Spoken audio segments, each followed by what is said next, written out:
오늘의 큐티 말씀은 열왕기하 3장 13절부터 27절입니다. 제목 하나님의 방법대로. 먼저 앞뒤 문맥을 살펴보겠습니다. 아합 왕이 죽자 모압이 배반하였습니다. 다윗이 점령하여 모압으로부터 조공을 받았는데 그 양이 엄청났습니다. 그런데 모압 왕 메사가 반역을 하자 여호람 북이스라엘 9대 왕은 남유다 여호사밧 왕과 에돔 왕과 연합하여 모압을 공격하자고 제안하였습니다. 에돔이 합류하기 좋게 하기 위해서 사해 남쪽 광야로 이동합니다. 에돔 광야 길로 가는 도중에 에돔 왕을 만났는데 불과 일주일 만에 마실 물이 떨어졌습니다. 군인들과 함께 움직일 짐승들마저 먹을 물이 떨어진 것을 보고서 여호람은 여호와께서 연합군을 모압에게 넘겨주려 부르셨다고 생각하였습니다. 그러나 여호사밧은 북이스라엘에 여호와의 선지자를 찾게 되고 신하들이 엘리사를 소개합니다. 그러나 엘리사는 엘리야의 수종드는 사람으로 소개되고 있습니다. 비도 내리지 않는 허허 벌판에서 군인들뿐만 아니라 함께 간 짐승들마저 마실 물이 없어서 힘들어하고 있습니다. 그러나 엘리사는 도랑을 파라고 여호와의 명령을 전합니다. 문단을 나눠보겠습니다. 13절부터 20절은 도랑을 파라, 21절부터 27절은 하나님의 방법으로 승리한 전쟁. 13절에 보면 엘리사는 북이스라엘 여호람에게 왕의 부모님의 선지자들에게 가보라고 하였습니다. 여호람의 아버지 아합은 선지자 400명쯤 모으고 길앗 라못으로 가서 싸울지를 물어본 사건이 열왕기상 22장 6절에 있었습니다. 또 엘리사가 왕의 어머니에게 속한 선지자에 가서 물어보라고 하였는데 여호람, 요람의 어머니 이세벨의 상에서 먹는 바알의 선지자가 450명이고 아세라 선지자가 400명이었다고 열왕기상 18장 19절에 나옵니다. 이들이 갈멜산에서 엘리야와 대결하였습니다. 엘리사가 엘리야의 제자이기 때문에 갈멜산 대결을 알고 있었기에 당당하게 여호람에게 말한 것입니다.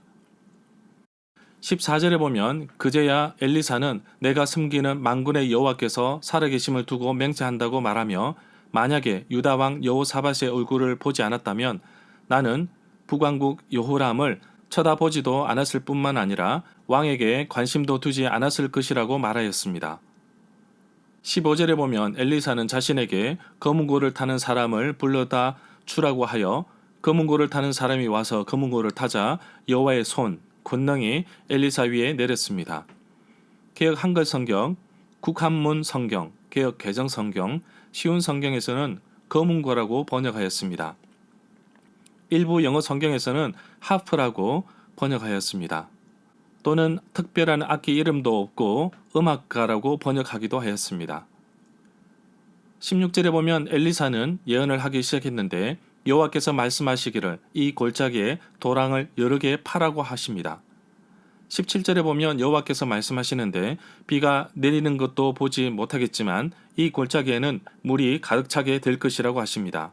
비와 바람을 보지 않고도 눈으로 보지 못한 물을 공급하시는데 지하수라는 말이 아니라 20절에 보면 멀리서 쏟아져 들어오는 것을 볼 수 있습니다. 18절에 보면 여호와께서 주시는 말씀은 단순히 물만 주는 것이 아니라 승리까지 가져다 주십니다. 20절에 보면 다음날 아침 제물을 바칠 때 에돔 쪽에서 물이 흘러나오기 시작하더니 골짜기에 물이 가득 채워졌습니다. 22절에 보면 다음날 아침 모압 사람들이 일찍이 일어나 보니 해가 물 위에 비쳐서 반대편에 물이 온통 피와 같이 붉게 물들인 것처럼 보였습니다. 23절에 보면 모압 사람들은 동맹한 연합군들이 서로 싸운다고 보았습니다. 우선 물이 없어서 여호와의 선지자 엘리사를 찾아가 여호와의 명령을 통해 물을 먹게 되었는데 지하수가 아니라 먼 곳 에돔 쪽에서 물이 흘러나왔습니다. 그리고 골짜기에 가득 찼는데 결국 이 물에 비친 태양빛이 결국 모압 사람들의 눈에는 핏빛으로 보였던 것입니다. 24절에 보면 그러나 막상 모압 사람들이 이스라엘 진에 이르렀을 때 이스라엘 사람들은 일어나 모압 사람들을 공격하였습니다. 이스라엘 군인들은 모압 진 안까지 쳐들어가서 모압 사람들과 싸웠습니다. 25절에 보면 이스라엘 백성들이 모압 땅에서 성을 무너뜨리고 우물을 메우고 나무를 쓰러뜨린 이유는 고대 중동 지역의 관습에 따라 한 행동으로 보고 있습니다. 전쟁에서 승리한 자들은 적들이 오랜 기간 동안 다시는 싸울 수 없도록 농경지를 못 쓰게 하고 우물도 막아버렸습니다. 그러나 이스라엘 법에서는 금지되어 있습니다. 신명기 20장 19절에 의하면 성읍을 점령하였을 때에는 나무를 베지 말라고 합니다. 왜냐하면 양식이 되기 때문입니다. 26절부터 27절에 보면 그제야 모압 왕은 전쟁이 자기에게 불리하다는 것을 알고 칼을 쓰는 사람 700명을 뽑아서 에돔 왕이 있는 쪽으로 돌파하여 나가려고 하였습니다. 그러나 그들은 그것조차도 실패하고 말았습니다. 그러자 모압 왕은 자기를 대신하여 왕이 될 마다들을 데려와 죽였습니다. 그리고 성벽 위에서 자기 신에게 태워 드리는 번제로 바쳤습니다. 이것을 본 이스라엘 사람들은 크게 당황하여 그곳을 버리고 자기 나라로 돌아갔습니다. 절마다 상세한 설명과 구절 해석, 핵심 내용과 중심 줄거리는 네이버 블로그에 올려져 있습니다. 내게 주시는 교훈입니다. 연합군에게 물이 떨어져 군인들뿐만 아니라 짐승까지 마실 물이 없자 여호사밧의 왕의 조언으로 엘리사를 찾아 여호와의 음성을 듣게 합니다.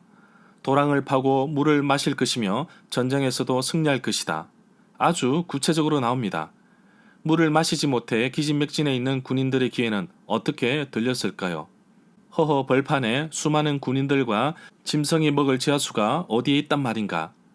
하나님의 방법은 사람의 생각을 뛰어넘으셨습니다. 에돔 쪽에서 물이 흘러오기 시작했습니다. 하나님은 나의 생각을 뛰어넘으시는 분이십니다. 사람이 계획을 세웁니다. 연합군을 만들어 모압을 공격하면 이길 것 같지만 하나님이 함께하지 않으시면 가다가 물이 없어 죽을 수 있습니다. 하나님의 방법은 나의 생각을 뛰어넘으십니다. 그래서 계속해서 도전하는 것은 바로 하나님께 나의 삶을 맡기는 것입니다. 오늘 하루 내가 계획하고 움직이는 모든 생각보다 앞서 행하시는 하나님을 기억하며 하나님이 이끄실 것을 기대하며 살기를 원합니다. 그리고 기대합니다. 하나님께서 나의 삶을 이끄시는데 내가 생각조차 해보지 않았던 길로 나를 이끄실 것을 믿음의 눈으로 내다보며 도전하며 살아가는 하루가 되기를 간절히 소망합니다.